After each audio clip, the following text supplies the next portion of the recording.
Magandang kamalayan na naman sa inyo lahat at tayo na dito na naman sa programang Kamalayan with Tato Malay. At dito sa ating programa ay talagang ating sisikapin na maging bago at mas gumanda ang ating kamalayan dahil ito ang nagbibigay sa atin ng magandang buhay. Kaya importante na maayos natin ang mga bagay-bagay na may kinalaman sa ating kamalayan. At dito ngayon sa ating episode ay nais kong bigyan ng pansin ang ating pag-iisip, ang ating mentalidad o mentality. Meron tayong tinatawag na Filipino mentality. Kaya kung saan ay dito natin nakikita ang mga bagay-bagay na may kinalaman sa kultura natin bilang mga Pilipino na kung saan ay nais kong maparating sa inyo at malaman nyo kung itong mga bagay-bagay na mga ganitong nakikita natin ay nakakatulong ba o nakakasira sa ating buhay o sa ating kamalayan. So, dito sa ating programa ngayon ay ating iisa-isahin ang ating mga what we call or what I call Filipino mentality. At okay, isahin ko na. Ang isa dyan ay isang bagay na masarap ma-experience o puntahan, lalo na sa Baguio, no? Ito yung tinatawag natin ukay-ukay. Meron din tayo tinatawag na ukay-ukay mentality. Ano yung ukay-ukay mentality? Hindi ba pag pumunta tayo sa ukay-ukay, kaya natin gusto yan dahil mura. Tapos mga imported ang ating mga nakikitang bibilhin, no? Na mga kadalasan, mga damit o mga bagay, no? Basta imported. Pero ang talagang katotohanan doon ay second hand ito. Kaya ukay-ukay, kaya mura. Second hand. Kumbaga, donation. Binigay sa atin ng ibang bansa. Pero may mga magagaling na mga kababayan natin pagdating sa negosyo ay binili nila itong mga bagay na ito at kanilang binibenta uli. No? Kaya ito yung tinatawag natin ukay-ukay. Alright, ano ang ibig sabihin nitong ukay-ukay?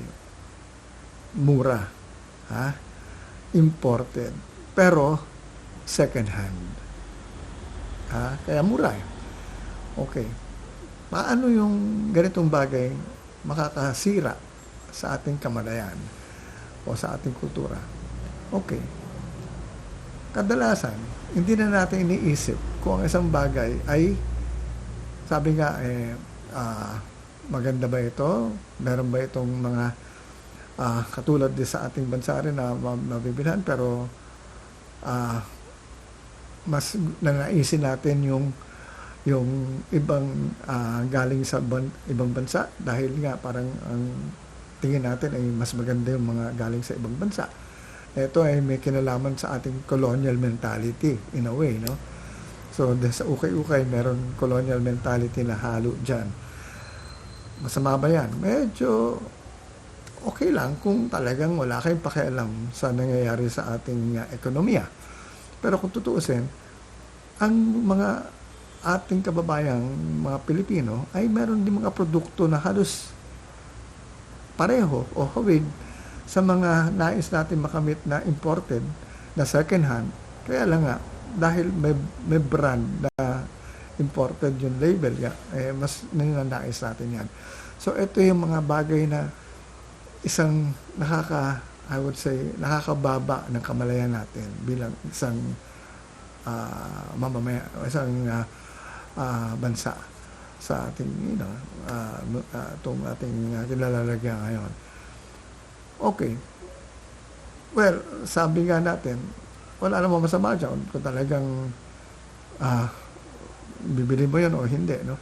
Kaya lang nga, naging masyado na tayong addict sa ganyang klaseng pag-iisip na kung saan mura at kahit na second hand dyan, basta maayos pa, bibilin ko. So, ano na nangyari? Nawala yung quality sa buhay natin. Alright, bakit? Sabi mo, parang bago naman ito Parang, yun na, parang wala namang pagkaluma, no? Kaya lang nga, remember, this was already this was used by other people. Kung saan ay sinuot na ito at hinubad at pinamigay. Wala namang problema talaga doon. As a matter of fact, tayo, we donate clothes, we donate Kaya lang nga, ang akin lang pinapansin dito is, ito yung naging umiiral sa ating kaisipan na ngayon eh. Kaya tayo hindi umaasenso dahil ang gusto natin, yung mga bagay na mga mamahalin, pero ayaw natin pagtrabahuhan. Ang gusto natin, makakakuha ng ganong klaseng paporma, yung may ganong klaseng masasabi natin branded na imported label na ipagyayabang natin, pero hindi natin pinaghirapan dahil nga mura kung saan nakuha natin siguro 75% discount, no? So maraming ganyan, pinagyayabang nyo, okay, pero ukay pala, okay naman yon kung hindi kayo mabubuko ng mga kasama nyo na, oy, ukay yan. Pero okay lang yon. As a matter of fact, malaki na nga natin kuminsan oy, ito nakuha ko sa ukay. Walang problema doon. Kaya lang nga, nakikita natin ngayon ang pag-degrade ng kaisipan, ng kamalayan ng ating mga kababayan pagdating sa bagay na yun. Ang hindi na natin niisip ay bigyan natin ng halaga ang ating mga gusto natin makuha through our own initiatives or efforts na kung saan ay pinaghirapan natin. Dahil ito yung nakayanan ko, ito yung bibilin ko. Ako nga kadalasan, katulad itong mga t-shirt na binibili ko, I could buy mga talagang mamahalin. Kaya lang sabi ko, I just would wear it pang araw-araw lang Bakit hindi ako kukuha na mayroong produkto talaga ang ating mga I would say mga kababayan na hindi ito second hand na pinagbibili naman na mas mura lang kaysa doon sa mga imported, pero ganun pa rin kaganda ang quality. So ito yung aking napag-aralan o nabigyan ng pansin, no? Sabi ko nga, dati talagang yung mga mamahalin ang gusto ko. Kaya lang ngayon, parang to be practical, meron din naman tayong mga mas murang mga Filipino-made products. So, para masuportahan naman natin yung mga kababayan natin at ating bansa. Dahil pag umunlad ang ekonomiya natin, sabay-sabay tayo kasama doon sa pag-unlad na yan. So, medyo pag-isipan natin yung isang bagay na tinatawag natin ukay-ukay mentality. Okay. Isang mentality rin na I would say kailangan natin baguhin ay yung biglang yaman mentality. Gusto natin manalo sa loto, manalo sa sweepstakes. Gusto natin bigla tayong magkaroon ng malaking pera. Kung saan man mangyayari yan, whatever. Kung minsan, nagbibigay sa atin ng problema dahil yung pala, may korupsyon involved. Dahil lang nasilaw tayo sa malaking pera, gusto natin biglang magkaroon ng malaking halaga sa buhay natin, tinatanggap natin. Yan ang tinatawag natin biglang yaman mentality. Diyan nagbumula ang karamihan sa korupsyon. Kaya gusto nila hindi dahil sa kanilang effort o sa kanilang trabaho o sa kanilang mga ginagawa, kundi biglang sa isang iglap bigla silang yayaman. Ayan ang nagiging problema ng karamihan sa atin, kung saan yung mga nai-involve sa mga scam dahil gustong biglang yumaman, ito yung mentality, yan, biglang yaman mentality. So dapat baguhin na natin yan. Alright. Ang opposite naman yan, which is related din, ay yung scarcity mentality. Ano yung scarcity mentality? Yung palagi natin sinasabi na napakahirap ng buhay, puro kulang ang aking meron ako, puro marami akong wala, puro wala. Yan ang tinatawag na scarcity mentality. Na kung saan ay hindi na nga siya nagtatrabaho, kumbaga para bang ito na yung talagang kinalalagyan niya na wala na nga, hindi pa siya nagsusumikap. Ayaw pa niya mag-isip na gumawa ng paraan para mabago yung ganyang klaseng realidad niya. At yan ang idulot ng scarcity mentality. Kadalasan ang mga karamihan sa ganyan ay resigned na sa ganyang klaseng buhay. Sinasabi na pinanganak na ako mahirap, mananatili na ako habang buhay mahirap.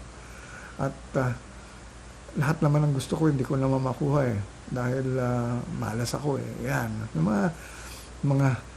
mga iniisip natin na may kinalaman sa scarcity mentality. Wala ako na pag-aralan, hindi ako marunong masyado sa buhay, wala akong kakayahan. Yan ang yan ang dinudulot ng scarcity mentality.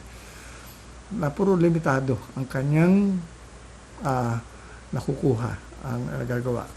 Kaya kailangan baguhin natin yan. Isa pang kailangan natin mabigyan ng pansin na isang mentality na may kinalaman din sa ating kultura ay yung kamag-anak mentality. Ayan ay madalas nakikita natin yan sa mga pamilya na kung saan ay nagkakaroon ng dynasty sa mga mga politiko. Kamag-anak mentality. Puro na lang sila. Ayaw nilang ibang tao na magaling naman. Basta kanila kailangan kamag-anak ang mangyayaring kasama nila dyan o mabibigyan ng posisyon. Yan ay isang I would say talagang problema natin sa ating kultura, yung kamag-anak mentality na yan. Meron din isang mentality na importanteng may babigyan natin ng ibang pananaw. Yung tinatawag natin crab mentality. Ano ba yung crab mentality? Pag sinabi Pilipino yan, crab mentality yan, yung hinihilang pababa. Pero sa totoo lang, dapat nga hinahangaan natin yung mga alimango o yung mga crab, ano man yan, na kung saan kapag sila ay sa isang basket, nakikita nga natin, pupunta sila sa isang side at kumbaga parang patong-patong, umaakyat sila sa likod sa likod ng kasama nila, kumbaga parang tinatapakan nila.